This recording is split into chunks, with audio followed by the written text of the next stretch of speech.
আমরা সকলে চাই আমাদের জীবনে সাফল্য আসুক। আমরা চাই যে এই সংসারে আমাদের খ্যাতি ছড়িয়ে পড়ুক। আমরা চাই যেন আমরা আলোচিত হই। কিন্তু শুধু চাইলেই কি যায় আসে? যদি এই সংসারে আলোচিত হতে হয় তাহলে পরিচিত হতে হবে পরিশ্রমের দ্বারা। যতক্ষণ না আপনারা পরিশ্রমের সাথে পরিচিত হবেন, সাফল্যের সাথে পরিচিত হবেন না। সংঘর্ষ করতে হবে প্রতিদিন, প্রতি বছর। জীবনের সব পরিস্থিতিতেই হয়তো নতুন নতুন বাধা আসবে, নতুন নতুন বিঘ্ন ঘটবে। কিন্তু এটা আবশ্যক নয় যে সমস্ত বিঘ্ন বিনাশের জন্য আসবে। কিছু বিঘ্ন আপনার পথ প্রশস্ত করার জন্য আসবে, আপনার পথ পরিষ্কার করার জন্য আসবে। যদি আপনাকে উদাহরণ দিই, যখন বন্যা আসে, বাড়ি ঘর ভেসে যায়, তখন আমরা হতাশ হয়ে পড়ি, আমরা দুঃখী হয়ে পড়ি। কিন্তু সেই বন্যাই আমাদের সেই ধরিত্রীকে এত উর্বর করে তোলে যে সেই উর্বর অংশ কাজে লাগিয়ে আমরা সেরকম আরো 10টা বাড়ি বানাতে পারি। তাহলে ধন্যাত্মক থাকুন আর যে কোনো সংঘর্ষের জন্য প্রস্তুত থাকুন। জীবনে অনেক দূর যেতে পারবেন। তাহলে আসুন আমার সাথে ভালোবেসে বলুন, রাধা রাধা। আমরা সকলে জীবনে ঈশ্বরের কাছে কিছু না কিছু প্রার্থনা করি, আর ঈশ্বর যখন আমাদের মনস্কামনা পূরণ করেন তখন আমরা প্রসন্ন হয়ে যাই। কিন্তু যখন ঈশ্বর আমাদের মনস্কামনা পূর্ণ করেন না, তখন আমরা ভাবি, সন্দেহ করি যে সত্যি ঈশ্বর আছেন। আপনাকে একটা কথা বলি, আপনি যদি ঈশ্বরের সম্মুখে নিজের ইচ্ছে বা মনস্কামনা রাখেন আর ঈশ্বর তা পূরণ করেন, তার অর্থ হলো ঈশ্বর এটা জানেন যে আপনার তার প্রয়োজন রয়েছে। কিন্তু যদি আপনি কামনা করেন আর তা পূর্ণ না হয়, তাহলে শুধু এটা মনে রাখবেন যে ঈশ্বর সেই সব দেখতে পান যা আপনি দেখতে পাচ্ছেন না। দ্বিতীয় কারণ হলো এটা, ঈশ্বর এটা খুব ভালো করে জানেন যে যে ইচ্ছে আপনি রাখছেন সেই ইচ্ছে আপনি নিজের জোরে পূর্ণ করতে পারেন। তাই যদি আপনার ইচ্ছে ঈশ্বর পূর্ণ করেন, তাকে ধন্যবাদ জানান। আর যদি উনি আপনার ইচ্ছে পূর্ণ না করেন, তাহলে আরো ধন্যবাদ জানান। কারণ হয় উনি আপনার মঙ্গল চাইছেন, বা উনি আপনাকে ততটাই যোগ্য বলে মনে করছেন যে আপনি নিজেই নিজের ইচ্ছে, নিজের স্বপ্ন পূরণ করতে পারবেন। নিজের কর্ম করতে থাকুন, জীবনের সামনে এগোতে থাকুন, আর আমার সাথে ভালোবেসে বলুন, রাধা রাধা। এমন অনেক মানুষ আছেন এই সংসারে যারা নিজের জীবন নিয়ে অপ্রসন্ন থাকেন আর বলেন যে আমি জীবনে এই কাজ করার সুযোগই পাইনি, ওইটা করার অধিকারই লাভ করিনি আমি। এবার এই শক্তি, এই অধিকারের বিষয়ে যদি কথা বলি, এটা কিভাবে লাভ করা যায়? এটা তখনই লাভ করা যায় যখন আপনি নিজেকে তার উপযুক্ত করে তোলেন, নিজের দায়িত্বগুলিকে বোঝেন, নিজের কর্তব্যগুলিকে বোঝেন। আপনাকে যদি একটা উদাহরণ দিই, আপনি নিশ্চয়ই একটা দেয়াল দেখেছেন। সেখানে সব থেকে নিচে যে ইট থাকে সেটা হলো ভিতের ইট। ভিতের সেই ইটগুলি নিজের কর্তব্য, নিজের দায়িত্বগুলি বোঝে যে তাকে এক বিশাল দেওয়ালের ভার নিজের কাঁধে বহন করতে হবে। আর যখন সেই ইট এটা বোঝে, তারপরই একটা সুন্দর দেয়াল, একটা সুন্দর ভবন নির্মাণ করা শুরু করা যেতে পারে। যদি কথা বলি এক পিতার, তাহলে একজন পিতা তার পরিবারের প্রতি যে দায়িত্ব এবং যে কর্তব্য রয়েছে, নিজের সন্তানের প্রতি যে কর্তব্য রয়েছে, সেইগুলি বুঝে উঠতে পারেন, সেই দিন থেকেই সেই সন্তানের স্বর্ণময় ভবিষ্যতের অস্তিত্ব স্থাপন হয়ে যায়। যদি আপনি সেই শক্তি চান, অধিকার চান, তাহলে নিজেকে তার যোগ্য করে তুলুন, নিজের দায়িত্বগুলিকে বুঝুন, নিজের কর্তব্যগুলি পালন করুন। এই শক্তি আর অধিকার নিজে থেকেই আপনার কাছে চলে আসবে। আসুন আর আমার সাথে ভালোবেসে বলুন, রাধা রাধা। এই দড়িটা দেখুন, ছোট ছোট রেশম দ্বারা তৈরি, এটা সরু সুতো দ্বারা তৈরি হয়েছে এটা, আরে অত্যন্ত কোমলও বটে। আর আপনি চাইলে এটা সোজাও করে দিতে পারেন, আর চাইলে এটা বেঁকিয়েও দিতে পারেন, আর যদি চান তাহলে এটা গোল গোল করে বেঁধে কোথাও রেখেও দিতে পারেন। এবার এই কোমল দড়ি যদি কোনো নিষ্ঠুর কঠিন পাথরে বারংবার জড়িয়ে দেওয়া হয়, তাহলেও তাকেও কাটতে পারে, নিজের ছাপ ছেড়ে যেতে পারে। সেটার আকারও বদলে ফেলতে পারে। এবার এর কারণ কি? এর কারণ হলো অভ্যাস আর নিরন্তর প্রচেষ্টা। যদি আপনিও চেষ্টা করেন আর নিরন্তর কর্ম করে যান, তাহলে আপনার প্রারব্ধ পাথরের মতো কঠিনই হোক না কেন, তাতে ভাঙন ধরিয়েও আপনি নিজের লক্ষ্যে অবশ্যই পৌঁছতে পারবেন। একটা গুরুত্বপূর্ণ কথা মনে রাখবেন, তাদের নয়, কারণ ভুল অবশ্যই শুধরে নেওয়া যায়। প্রেম করুন, তবে তাদের আত্মার নিরন্তর প্রয়াস, এই হলো সাফল্যের মন্ত্র। তাহলে জীবনে এই মন্ত্র আনুন আর আমার সাথে ভালোবেসে বলুন, রাধা রাধা। সংসারে সব থেকে বড় শক্তি আসলে কি? কেউ বলবেন শারীরিক শক্তি, কেউ বলবেন অস্ত্রের শক্তি, কেউ বলবেন জ্ঞানের শক্তি। ঠিক আছে, কিন্তু যদি আমি বলি সংসারের সব থেকে বড় শক্তি হলো শক্তি কোনো এক তথ্যের, আগে হ্যাঁ, তথ্য। এই তথ্য নিজেই কিন্তু খুব শক্তিশালী, অত্যন্ত শক্তিশালী অস্ত্র হলো এই তথ্য। আর সত্যি বলতে, অনুচিত তথ্যের থেকে অনেক বেশি ঘাতক হলো অসম্পূর্ণ তথ্য। যেরকম আজ শাম্ব রুক্মির সাথে করেছে, ওকে অসম্পূর্ণ তথ্য দিয়েছে, তার ফলে বিনাশ হলো। যদি এইভাবেই আপনার কাছেও কোনো অসম্পূর্ণ তথ্য আসে, আর যদি আপনি তা পরখ না করে দেখেন, যাচাই না করে দেখেন, আর নিজের কর্ম করেন, তাহলে উত্থানের বদলে আপনি পতনের সম্মুখীন হবেন। বিকাশের বদলে আপনার বিনাশ হয়ে যাবে। মনে রাখবেন একটা অত্যন্ত গুরুত্বপূর্ণ কথা, সঠিক তথ্য পাওয়া সঠিক তথ্য দেওয়ার থেকে অনেক বেশি গুরুত্বপূর্ণ। আশা করি এই কথা আপনি বুঝেছেন। জীবনে যখনই কোনো তথ্য আপনি পাবেন, সেই বিষয়ে ভেবে দেখুন, পরখ করে দেখুন, যাচাই করুন, তারপর নিজের কর্ম করুন। আর আমার সাথে ভালোবেসে বলুন, রাধা রাধা। আত্মীয় স্বজন কারা হন? তারাই যারা সুখে দুঃখে পাশে থাকেন, তারা যারা বিপদের সময় আপনার পাশে এসে দাঁড়ান।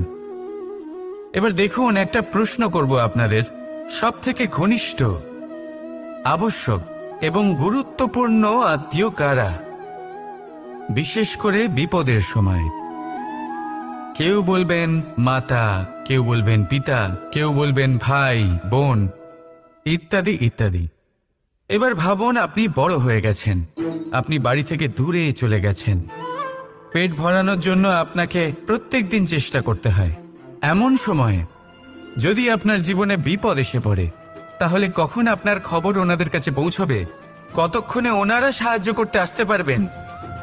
এরকম এক সময় সব থেকে গুরুত্বপূর্ণ আত্মীয় হন আপনার প্রতিবেশী, কারণ তারাই সেই মুহূর্তে আপনার সব থেকে কাছে। আপনি কখনো পরীক্ষা করে দেখবেন, আপনার তার সাথে লক্ষ্য মতভেদ থাকলেও প্রতিবেশীকে কষ্টের মধ্যে দেখে সবার আগে সাহায্য করতে তারাই এগিয়ে আসেন। তাই প্রতিবেশীর সাথে সম্পর্ক ভালো রাখুন, শুধুমাত্র স্বার্থের জন্য নয়।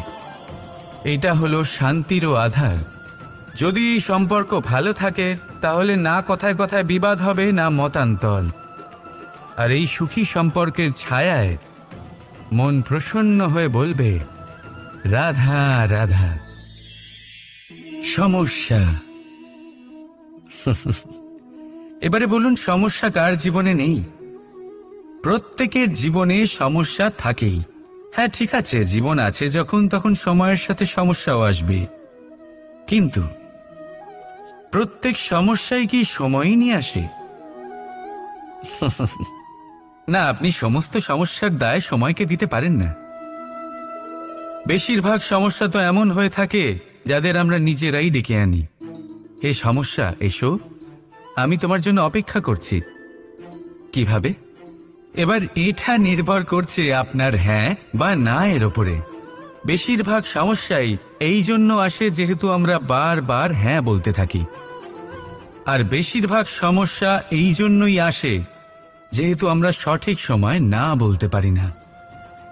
সেই জন্য না ভেবেচিন্তে কোনো কথা বা কোনো প্রস্তাবে সমর্থন করলে তা আপনাকে খুব বড় বিপদে ফেলে দিতে পারে। সেইখানেই কখনো না না বলতে পারা তা আপনাকে তার থেকেও বড় বিপদে ফেলে দিতে পারে। তাই মনে রাখবেন, এই অত্যন্ত জরুরি শিক্ষা। সব সময় খুব ভেবে চিন্তেই হ্যাঁ বলবেন আর দৃঢ়তার সাথে না বলবেন। আর বিশ্বাস করুন, আপনার জীবন অত্যন্ত সুখময় হয়ে যাবে।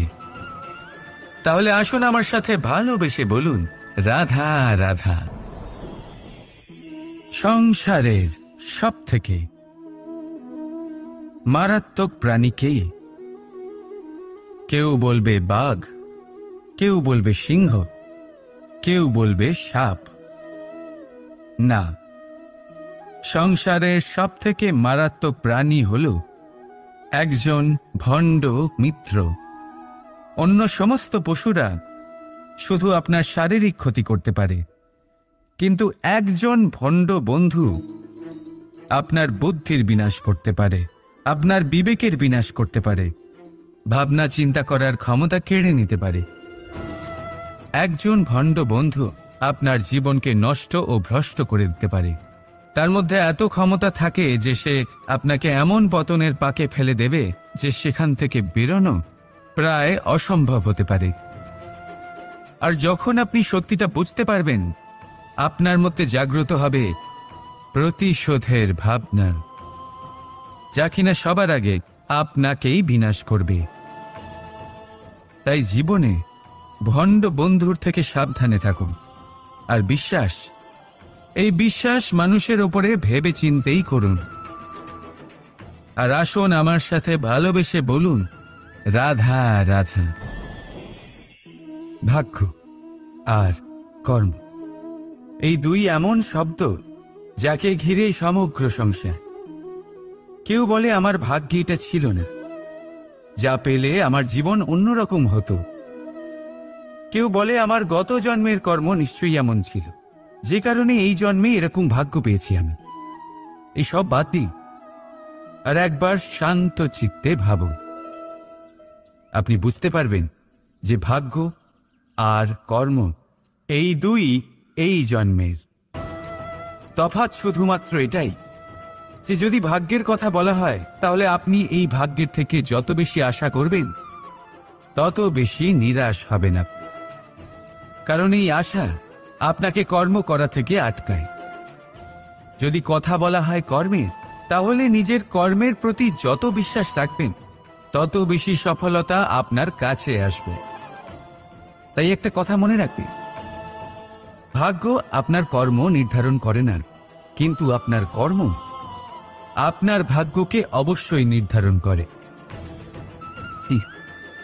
রাধা রাধা। উপহার, উপহার কারোর জন্য বস্তু হতে পারে, তো কারোর জন্য অনুভূতি। কিন্তু এই উপহার সকলের ভালো লাগে। এবার যদি জিজ্ঞেস করা হয় যে উপহার কিরকম হওয়া উচিত, তাহলে কেউ বলবে যে উপহার এমন হওয়া উচিত যার সাথে আমরা সোনার উপর তুলনা করতে পারি। কেউ বলবে এমন উপহার হওয়া উচিত যা পেলে কারোর মন খুশি হয়ে ওঠে, সে আনন্দ উপভোগ করে। ব্যক্তি উপহার যা দিচ্ছে তা নির্ভর করছে তার আর্থিক অবস্থার উপরে। কিন্তু উপহার যাই হোক না কেন, তাতে একটা অনুভূতির অভাব কখনোই থাকা উচিত নয়। আর সেই অনুভূতি হল ভালোবাসার অনুভূতি। তাই মনে রাখবেন, ভালোবাসার থেকে বড় উপহার আর কিছুই নেই। আর যদি ভালোবাসার এই উপহার আপনি লাভ করেন, তার থেকে বড় আর কোনো সম্মান নেই। রাধা রাধা। বিজয়, বিজয় লাভের জন্য মানুষ কি না করে থাকে, যে কোনো সম্ভাব্য প্রচেষ্টা করে। কিন্তু নিজের বিজয় লাভের জন্য বাজিতে যা ইচ্ছে তাই রেখে দেওয়া কি উচিত কাজ? কখনোই নয়। নিজের হারানো সম্মান, নিজের হারানো সম্পত্তি, নিজের হারানো অধিকার ফিরে পাওয়ার শুধু একটাই পথ রয়েছে, আর তা হলো পুরুষার্থ, দ্রুতক্রিয়া নয়। যে মানুষ নিজেই হেরে গেছে, নিজেই নিজের জয়লাভ করার জন্য অন্য কাউকে কিভাবে বাজিতে রাখতে পারে? এ হলো সম্পূর্ণরূপে অনুচিত। অনেক সময় অনেক ধন লাভ করার জন্য, অনেক সম্পত্তি লাভ করার জন্য আমরা নিজের আসল ধন, আমাদের আপনজন, তাদেরকে হারিয়ে ফেলতেও প্রস্তুত হয়ে যাই। এটা একেবারেই উচিত নয়। যত বড়ই সংকট আসুক না কেন, আমাদের আপনজনদের আমাদের সাথেই রাখা উচিত। নিজের বিজয়ের জন্য ওনাদের বাজি রাখা ঠিক নয়। এই ভুল কেউ একজন করেছেন, আপনি তা ভুলেও করবেন না। রাধা রাধা। ঘৃণা, প্রেম, রেগে যাওয়া, মান ভাঙানো, ভুলে যাওয়া, এই সকল অনুভূতি মানুষের জীবনে অত্যন্ত গুরুত্বপূর্ণ। মানুষের এই অনুভূতিগুলো না থাকলে মানুষ একটা যন্ত্রের থেকে বেশি আর কিচ্ছু নয়। কিন্তু এই অনুভূতি আপনি ভুল দিকে চালিত করলে এরাও আপনাকে আর মানুষের মতো বাঁচতে দেবে না।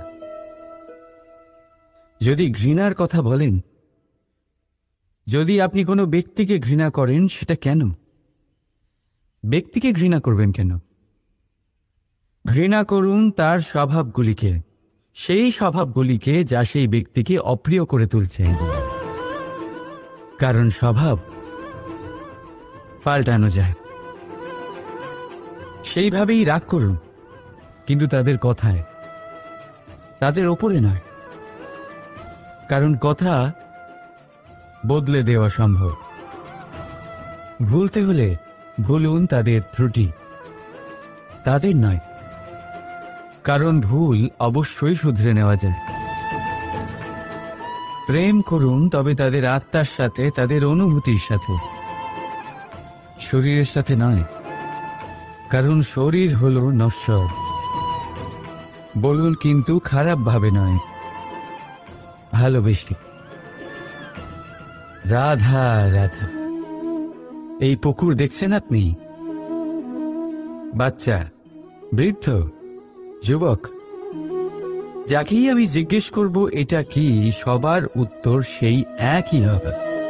উত্তর তখনই বদলাবে যখন প্রশ্ন এটা হবে যে আপনি এই পুকুরে কি করতে চান।